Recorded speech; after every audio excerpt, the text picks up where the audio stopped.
बैठेले कमनाथ राजा कुरुसी डांसई है। बैठेले कमनाथ राजा कुरुसी डांसई है।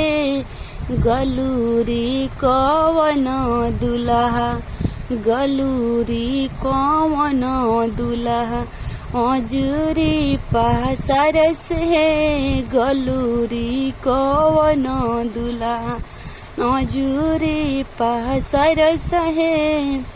हमारा के साजे में पापा जी भारी बरियत है। हमारा के साजे में चाचा जी भारी बरी आता है। हमारा के साजे में भैया जी भारी बरी आता है।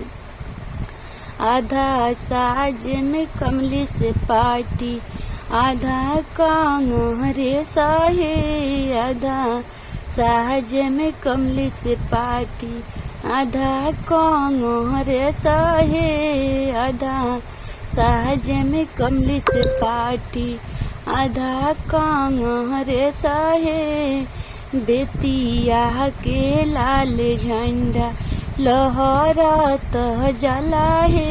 बेतिया के लाल झंडा लहरत जला है। बैठेले कवन चाचा मजूरी पासरी है। बैठेले कवन चाचा कुरुसी डांसई है।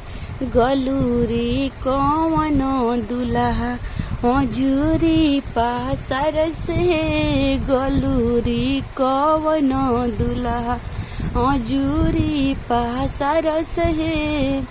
हमारा के साजे में चाचा जी भारी बरियत है। हमारा के साजे में चाचा जी भारी बरी आता है। आधा साज में कमली से पार्टी, आधा कांग्रेस है।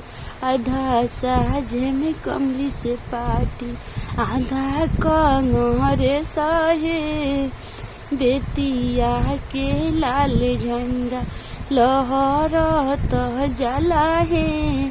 बेतिया के लाल झंडा लहरत जला है।